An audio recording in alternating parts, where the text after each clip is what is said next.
So this is the stock, and this is the work that we did with it. We made a known contact point inside the barrel channel here.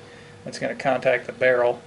This is a type of epoxy. The first thing that we did is rough up the inside of the barrel channel, then apply the epoxy and a release agent to the barrel.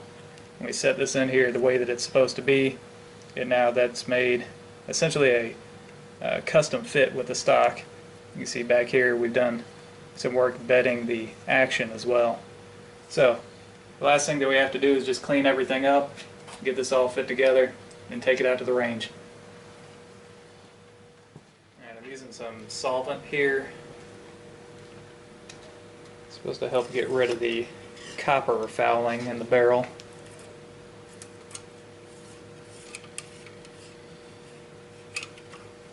I'm going to let this sit in there for a while.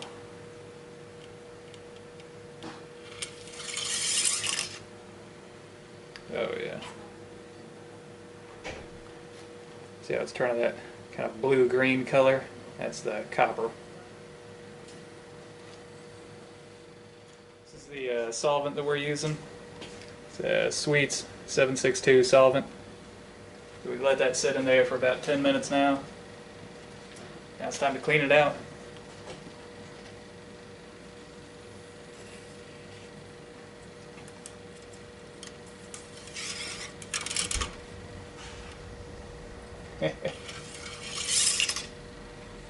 Yeah.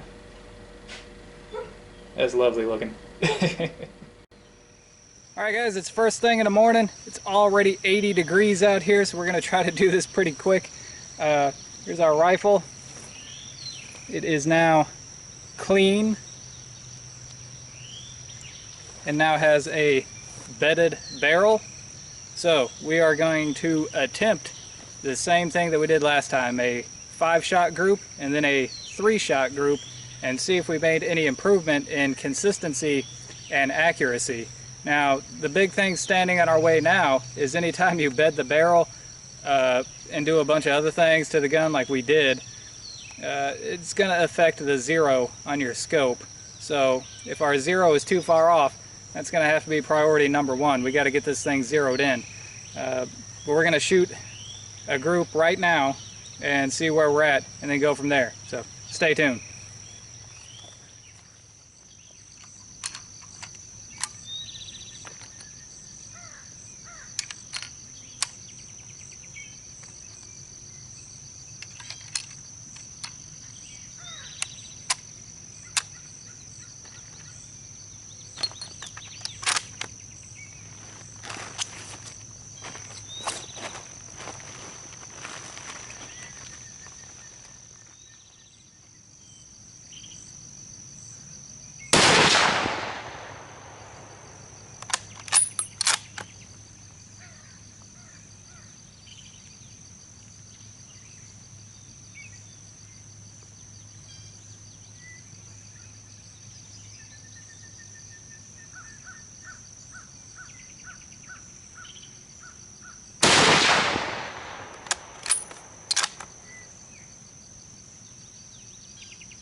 Alright guys, I think I'm going to edit out a lot of this shooting because there's just no point in showing all of it.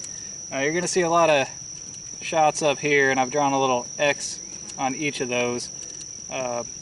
Those are my previous shots when I was still zeroing in the scope and allowing the action to settle back down into the stock. Our final group is down here. So same as last time, we had one shot group of 5 shots and one of 3 shots to give us a total of 8 shots. Now 2 of these also have an X on it because I was actually aiming down here. So this was just to tell me what order these shots were in.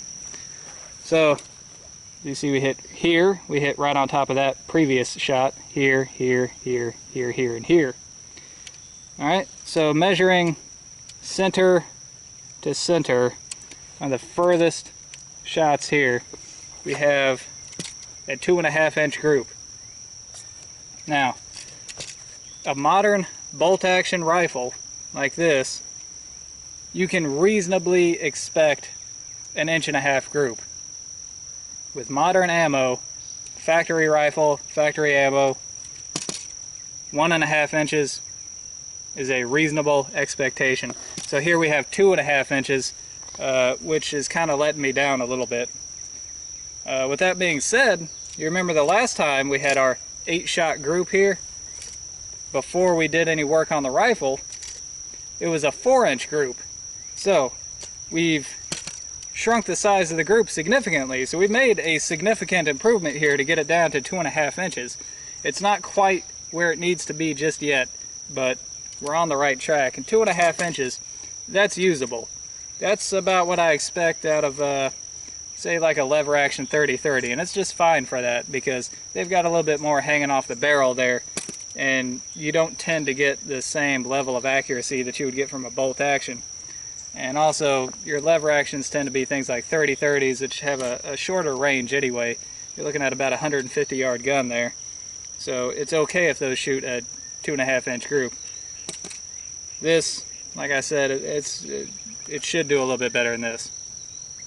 But again, we're on the right track. So anyways, there you go. Hope you guys enjoyed it. We did make a significant improvement, and hopefully it will continue to improve. We'll keep trying different stuff to see what shrinks this down to an acceptable level. Until next time, guys, thumbs up.